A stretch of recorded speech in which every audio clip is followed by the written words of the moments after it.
When Marcus visited us last year after winning the Seattle International Comedy Competition, we could tell that even bigger accomplishments would be coming his way. One of those is being a finalist now on the current season of NBC's Last Comic Standing. So, Marcus, you can't tell us, obviously, that you won Last Comic Standing, because that would be breaking the rules. You'd have to pay a lot of money back or something. So, but I'm going to assume maybe you did. Congratulations to be doing as well as you're doing. Thanks. And to be honest, the finals, whoever over the next few weeks, they'll whittle it down to a group of, I think, 5 or so, and then whoever that is actually goes to Vegas and performs. America votes live, so America chooses this. I know a lot of people go, well, it's all pretty. No, America has its fingers on the buzzer for this one. Okay, and now when you approach a show like that, I mean, first off, it's great exposure. It's a big time deal to be accepted and all that. How do you approach it competitively? Because when people are on Survivor, they outwit, they outlie, they outmaneuver, they cheat. Does any of that sort of stuff help a comic? I've heard that it does. There was a lot of who are you going to vote for? What do you want to do? You want to, are you going to, there was that. But I think at the end of the day, you just have to know that when you go in those rooms and you go, I think I'm funnier than you, just have to know that you can back it up. And then if you get put up against anybody, and I mean, quite frankly, if you don't think you can beat everybody else on the show, why are you there?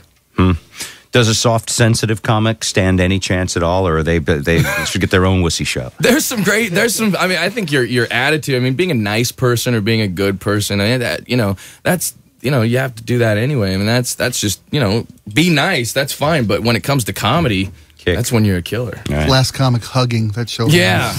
Well, being a great impressionist has got to help, because not everybody can do that. I mean, you stand out when you can do that. Yeah, well, that's one of the things is the first episode, my audition episode, was all impressions. It was all like they just went, oh, let's focus on that. And I did actually quite a bit more. The way they edited it, it just was all the impressions. So, I didn't really know they were going to do that, obviously. And then, so I made the decision when we went to Vegas, I'm going to do a set with no impressions, because I figured if that was the last time I was on TV, I wanted people to know that I wasn't just one thing.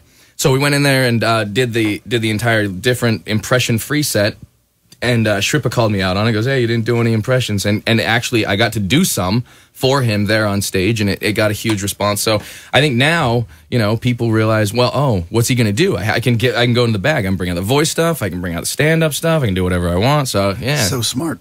It's a double, You save your best club, and he goes, hey, you didn't hit the driver. Wham! Wait, yeah, just wait. Well, after the show, the first episode, everybody went online. I read some of the message boards. They're like, hey, he's good, but he just does voices. That's all he does. Just impressions, no jokes. Well, is it weird to read people blogging about you? It's so weird, because you go from being the guy that trudges the country and just kind of virtual comic obscurity to the next day people all over the world are just debating you, debating the value of you as a commentator. There was one guy that was just like, I hate him, this guy's horrible, everything that he does is terrible, and his jokes, and I'm like, I was on TV for 3 minutes, dude. You know nothing of what, you know what I mean? Like, you just want to go in there, but you can't really read that stuff. You just kind of have to go on, and it is weird to Does your mom read that stuff? No. I think she would just be like, that is horrible. Why She's all upset. My baby. This is Mark's mom, and I just want to say, yeah, she would. It would be terrible if she found those blogs, right? Oh, yeah. I personally, I think we're all right. She doesn't. I don't think she knows how to use the internet. So, does your mom know your whole body is one big tattoo? Yeah, she actually she does every time I go, and she's like, oh, you got more, and I'm like, Mom, my arms are, I have one patch left. Well, I liked that patch. I liked that. That was my favorite patch. You are, and for anyone who hasn't seen you already, you are humanly tattooed about as much as a person can be tattooed. I mean, you. Oh, my arms, yeah. Well, that's all I can see. Yeah, I mean, I don't know what Joe was asking. Was he thinking that you would go home in like a Catholic schoolboy uniform every week? I'm assuming it keeps going. I mean, it goes to the top of the sleeve. I've got my arms done, and the rest of me, I mean, is I got a little stuff here and there, but yeah, I mean, I've mostly just been focusing on my sleeves. And it's some of the best stuff in the world. I mean, that Sinatra is unbelievable. Look we at that. finished this sleeve up from last time I was here. We did the Sinatra, and we've kind of finished up, did a showgirl. You showed us that. Yeah. And then we actually been working on this other arm. We did kind of like a deep sea thing. We got the octopus, and there's an eel, and up here's a shark. And I was showing him, we did the shark, and we did some deep sea mines over here. And we thought if we have deep sea mines, we should have a deep sea mime in here. So a little scuba guy, he's riding a unicycle, and he's going, By the way, for those at home, we're getting this on video for the website. Yeah. You'll be able to see the deep check sea out mine. Marcus's tattoos. You know, you haven't gone to any of the more sensitive regions of the body and gone with all that. Oh, well, no, but I'll tell you, elbows and these That's sensitive enough. Yeah, my chest, I've got my collarbone done, and then it hurts. Awful. Yeah, I don't want to. My next session is this whole patch right here on my inner elbow. You've already planned it. Yeah, well, every time I get home, because my guy's back home in Salt Lake that does all my work, and so every time I get home, I go, well, I'm going to be home for 3 days. Let's do 2 sessions, and then I'm back on the road for a week or 2 or so. You will run out of skin. Well, yeah, and then I'll have a little more time between things once I finish up these sleeves. You won't run out of skin. And so now, when you travel constantly, right? Yeah, lately. All the time. Yeah. Do you maintain any kind of like a normal relationship with anybody, or I have a pretty much wife. I mean, we've been pretty much a wife. Well, we've been together 3.5 years, and I mean, whereas but you're not officially married. Not yet. We're gonna actually pull that off this year, and she's awesome. She's actually here in Seattle. She came up and is hanging out, and she. It's great to have that. You have to have that. I know a lot of comics, they go, well, you got to be out on the road all the time. No, you have to have a place you can go and unwind and safe haven where you don't have to be funny and you can just relax. Does your wife know she's your safe haven? Yes, she does. Yeah, it's cool. Tell her all the time. Most wives don't appreciate funny. In fact, I've found they don't like comicking around them much. I do. I have learned, it's not necessarily the place to try out bits. Go, hey, I was trying this out, and she goes, yeah, no, that's good. Yeah, that's what she does. No, try it. No, it's probably it'll probably work. I go, all right. Will you have children? Yeah, I do. Yeah, I have a. And how old will they have to be before they're allowed to have a tattoo?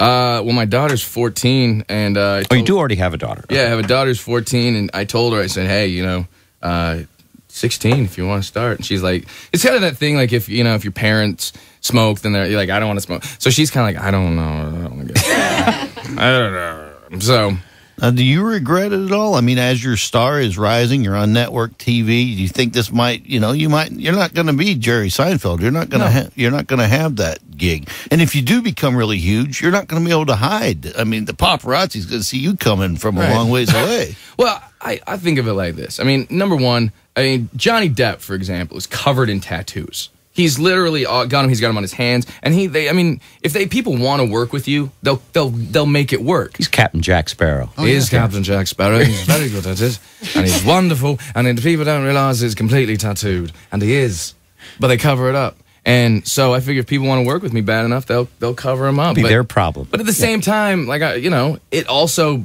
People go, hey, that's the guy. I know I can recognize that guy. He's different, I mean, without the, it's a brand. It's yeah. Well, I've got this whole thing that I'm going to do once the tour, I get on tour later this year. I want to do a shirt that says Marcus shirt, but long sleeves, and the sleeves are my tattoos. So I'm going to have like a long sleeve, and people can wear them. Are you working on an Obama impression? I think a white guy tattooed from head to toe from Utah doing Obama would go over really well. You know what? I haven't started on that yet.